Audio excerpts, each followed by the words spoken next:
Görsem mi doymaz gözlerim, etsem mi tügmez sözlerim.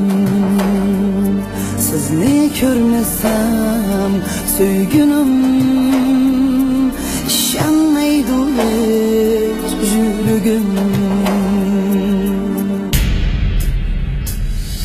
Hayatımda yalnız armanım var, siz neminkide ötkünüm var. Sayanız bu bitsem meylidir, sizin eylayınımda körgünüm var. Sayanız bu bitsem meylidir, sizin eylayınımda körgünüm var. Kendin sorayman cevap ne? Tenha bu bütün bu hayat ne?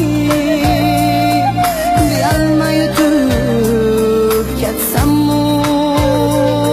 Asman yakçusun bu derdim ne?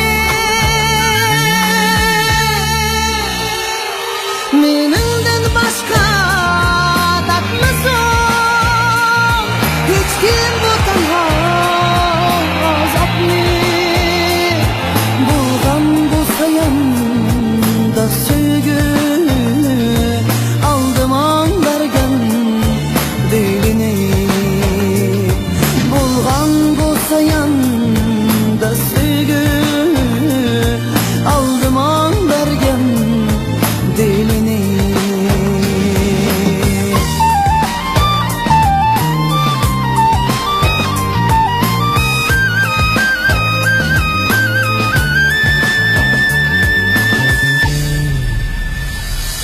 Görsem mi doymaz gözlerim, etsem mi tügmez sözlerim.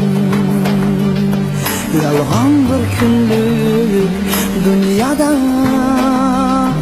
aldığını kaldım aslanım. Yalgan bir günlük